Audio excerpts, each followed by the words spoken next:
thanks for what you guys do. I know what it's all about.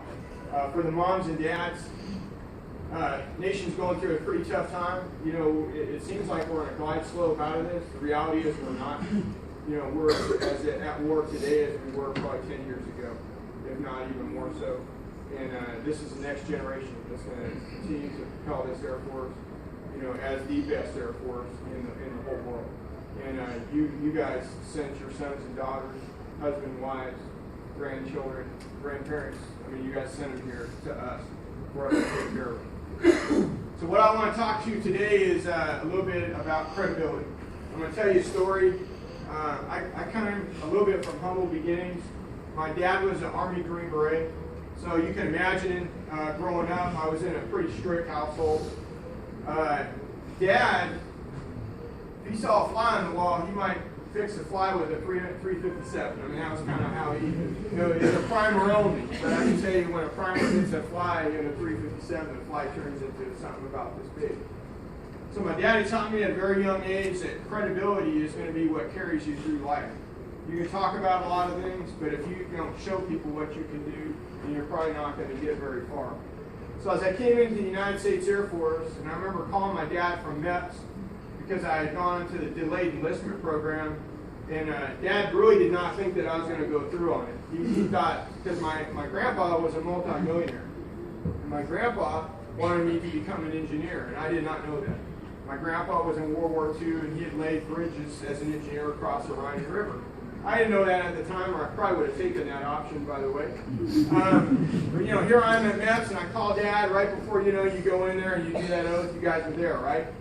And I called my dad, and he says, whoa, wait a minute, it's not too late. And I'm like, you know what? I go, I'm not staying at home with you. I want to wrestle in the Olympics, and I want to go to the United States Air Force Academy and become an officer. And Daryl Bingham, my recruiter, had convinced me that I could do all of those things by coming into the United States Air Force. Here I am today, right? Needless to say, I did go to the Olympic training camp in 1987. That was a horrible experience. I did not go to the Olympics. And I found out that I'm not an Olympic caliber wrestler. So I decided I would stay in the Air Force. And I did not get accepted into the Air Force Academy either. And I chose that I would stay in the Air Force and try to become a Chief Master Sergeant. At the time, not knowing what a Chief Master Sergeant is, but, you know, big aspirations. So my first base, George Air Force Base, and at this time I was still trying to get into the Air Force Academy, and I was under that program. Many of you may not even know about it. You can come in, as long as you're under the age of 21, you can come in, go into the Air Force Academy through the active duty military. There's about 100 positions they take every year. So I was fighting to get one of those positions. So coming in, knowing that I had to prove my word, I was Johnny on the spot. So everything, I mean, literally, I would stand there and look in the reflection in the window and do my post briefings. They'd try and sneak up on me. I'd be doing push-ups. You know, there's no way they were ever going to sneak up on me. I would end up being the first airman to win Airman of the Month at George Air Force, first Airman Basic to win Airman of the Month. And I was well on my way to getting a nomination to the Air Force Academy, right? Until we started working some 12-hour shifts. We were working 8-hour shifts, and we went into some exercises. And these 12-hour shifts went into about 5 days straight. So on the 5th day of 12-hour shifts, guess what Airman Basic Wilson did? Fell asleep on post. And I hope you're never there. I will tell you right now. It's that moment when you that mag light knocked on the window, and you're like, what's going on? Everything's surreal. You don't even realize what's going on. So here I am, the super troop that is trying to get this nomination to get into the Air Force Academy from a general, because it had to be at least a 1-star general. And everything was just crumbling down on me on that moment. Remember, my flight chief was Master Sergeant Martinez. I'll never forget his name. I roll down the window and he says, get out of the truck. So I get out of the truck. You guys know what an Article 15 is? Yes. Yeah. I know if I get an Article 15, I ain't going to the Air Force Academy. I know that for sure. And I get out of the truck, I'm standing at attention, I go to report my post, and I'm as embarrassed can get. I mean, I was embarrassed. I felt bad more than anything. At that point in time, I wasn't really thinking about the academy. I was thinking embarrassed that I had really let my leadership down. And I remember Master Martinez, he looked at me and he says, "You got two choices, son." He goes, "You can take my poison or you can take an Article 15. Well, I knew an Article 15 wasn't good. And I figured, I was a pretty tough kid. Ain't nothing you can do to me. I mean, things were kind of looking up. I'm like, "Roger that, sir. I'll take whatever you got." You ever seen The Matrix? So remember The Matrix? He's got the blue pill and the red pill. And there's that dialogue, and he goes, "Man, don't you wish you would have taken the red pill or the blue pill?" And I will tell you, that day would start 15 straight days. So we had already worked 5 days. 15 straight days of work with no time off. All that was not 12-hour shifts, about half of it was. What I did not know was I would not be able to drive any vehicles. I would walk from because I lived in the dorms, walk from the dorms, carrying my gear. I would walk on post everywhere I went. You will learn what this thing is called a timed response. Timed response is where your LPCs, your leather personnel carriers, carry you from one end of the flat line to the other to see how fast that you can get there. My feet were so bloody, I went through 2 sets of boots in that 15 days. It was horrible.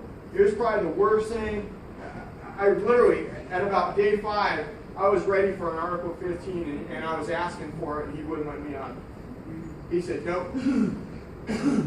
I look back about a year later, we went to, still on that flight, and I went to a family get-together.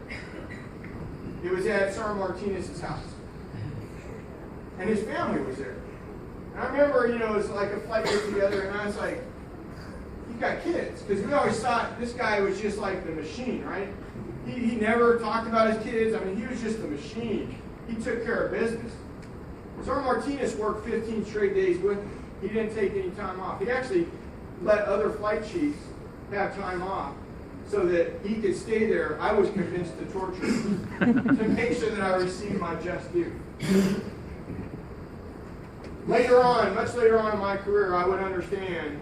And as he retired about 6 months after that family get-together, he pulled me to the side and he said, "You know why you didn't get an Article 15? I said, "Why is that, sir?" He said, "Because of credibility." He said, "You worked so hard when you first got here." He said, "I knew what was inside of you, and I knew what you were made of. And I knew what you were capable of." And he said, "I knew that that night was an accident. Even how you responded." And he said, "I could see the look in your eyes. The look was a look of shame. It wasn't a look of fear or anything else. You felt like you had let me and the system down." And I said, "Well, sir, I don't understand why you took 15 days to torture me." He said, "Why didn't you turn that over to someone else?" And he said, "Because that's how much I care about you." He said, "I knew that I needed to stay there. It was my job to keep track of you." That can't be done to us anymore, regrettably, somewhat. I will tell you, I look back and I'm glad I didn't get the Article 15. I didn't get the nomination to the Air Force Academy. And I can tell you, for all you males, don't go dating the wing commander's daughter and dump her before the academy results comes out. That's the stupidest thing I And he was an academy graduate. Duh. I wasn't too smart, so there's a reason why I didn't make it to the Air Force Academy. But I guess my point is, you never get a second chance to make a first impression. And you guys have been trained well by the cadre and by a system that is very solid here at this academy. It's what you do with the training that the MTLs and the instructors have provided to you when you depart from here that is going to establish that foundation of credibility. You don't know how many of them chips. You keep throwing those credibility chips into your pocket. You never know when you're going to have to cash them out. Because when you go and reach into that pocket and there's no chips there, the cash out's going to be really bad. Or guess what? You're going to have something to cash out on. It's an honor and a privilege to be here with you guys. I was sitting where you're at, and you guys are starting a whole new life, and I hope you're looking forward to it half as much as I did when I was here. Whoa. Whoa.